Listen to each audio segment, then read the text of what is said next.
Eu tenho estudado inteligência emocional e eu tenho percebido o quanto Jesus era emocionalmente inteligente. Jesus passou por diversas situações onde as suas emoções foram testadas. Ele passou por situações de acusação, de agressão, de humilhação, abusos de autoridade e ainda assim ele mantinha sua plenitude de espírito.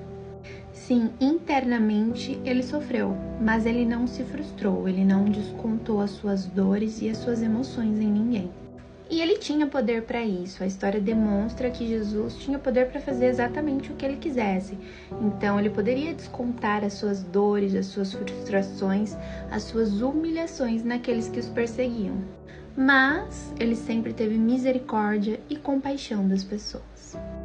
Momentos antes da sua crucificação, colocaram nele uma coroa de espinhos, vestiram nele uma capa, deram a ele um cetro.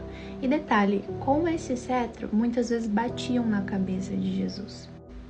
Lembrando que ele tinha uma coroa de espinhos na cabeça. Jesus podia exercer o seu poder e exterminar aqueles homens, mas ninguém saiu ferido, só Jesus. E como é que Jesus, sendo tão poderoso, suportou o sarcasmo humano? Porque ele tinha domínio das suas emoções. Ele tinha equilíbrio sobre elas.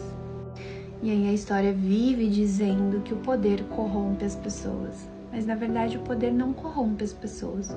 O poder demonstra quem de fato elas são. E Jesus tinha poder para fazer exatamente o que quisesse. Mas ele continuou sendo bom. Jesus continuou com o foco no seu propósito. Jesus sabia o motivo pelo qual ele veio ao mundo. Ele possuía plena certeza da sua identidade, o que ele precisava cumprir, qual era o papel dele, aonde ele precisava chegar. Então ele não deixou que nada e nem ninguém atrapalhasse esse propósito, nem sequer as suas emoções e as suas dores. E nós, quantas vezes deixamos que as nossas emoções nos atrapalhem? Nos nossos propósitos, nos nossos compromissos, nos nossos relacionamentos. Mas sabe qual era o segredo? Jesus ele não esperava nada de ninguém.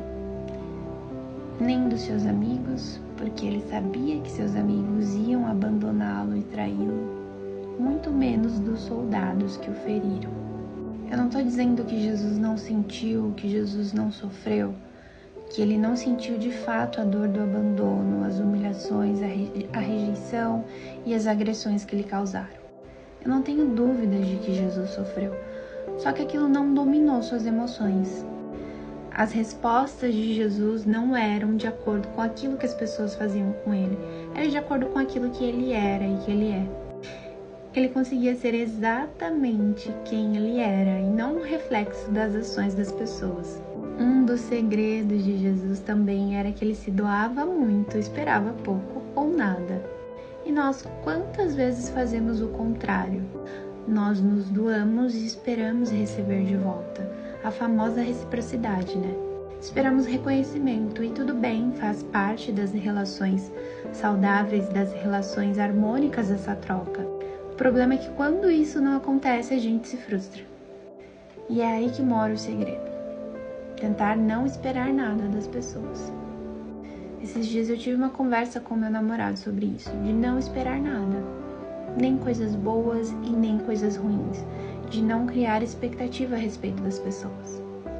Mas lendo a Bíblia e conhecendo a história, o que mais me encanta é que Jesus ele suportou a sua dor como um homem e não como um Deus. E ele foi até o fim, ele cumpriu o seu propósito. E Jesus foi tratado pela sociedade que possuía o poder na época, pelos líderes políticos, pelos líderes religiosos, como um impostor, um falso rei, um falso Messias, enfim, a escória da humanidade. Mas para Jesus não tinha problema, ele não se importava, porque ele não estava buscando títulos, mas buscando corações.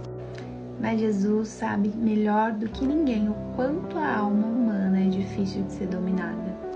Mesmo depois de tudo que Jesus viveu, mesmo depois de conhecermos a história dele, ainda assim não nos voltamos totalmente para ele. Ainda assim vivemos distante dele. Vivemos às vezes como se ele nem existisse. pessoas que nunca conversam com Deus, que meramente mencionam o nome dele. Alguns ainda agradecem, oram uma vez ou outra, mas não o incluem de fato. Não pedem conselhos, orientações. Tem muita gente que nem sequer de fato abriu uma Bíblia para conhecer Jesus sem intermédio de terceiros. Então, ainda nos dias de hoje, mesmo sendo só o coração que Jesus quer, ele ainda não conseguiu. Quando conhecemos a história de Jesus, quando conhecemos os processos pelo qual Jesus passou, percebemos que ninguém na história pagou um preço tão alto pela humanidade. Que ninguém foi capaz de tanto por amor a seres humanos como nós. Então me desculpem, mas não tem como ler a Bíblia, não tem como conhecer a história de Jesus e não se apaixonar. E não querer estar perto dele, não querer saber mais e não querer conhecer mais sobre ele. Se você chegou até esse momento do vídeo, eu não sei qual é a sua crença, eu não sei se você tem uma religião. E eu não sei se de fato você conhece Jesus. Mas eu tenho certeza que se você procurar conhecer ele verdadeiramente, você irá se encantar, você irá se apaixonar. E a cada detalhe que você conhece de Jesus, você vai perceber uma mudança em você. Você vai entender o seu valor, você vai entender que você é amado, que você é amada, que você custou caro, que você custou o preço de sangue e o sangue de um inocente. Então entenda, por favor, o quão grande é esse amor. E ainda que muitas vezes as circunstâncias digam que não, que você não é amado, ainda que muitas vezes as pessoas digam que você não é importante, você importa, você foi planejado. Teve um Deus que sonhou com você, teve um Deus que entregou o seu filho por amor a você, para que você tivesse vida e vida em abundância, para que você conheça a boa e perfeita vontade de Deus. Então, se você quer conhecer esse Deus, se você quer conhecer esse Jesus, entregue seu coração. Ele não precisa de muita coisa, ele só precisa do seu coração. E ele tem poder para pegar corações de pedra e transformar em corações de carne.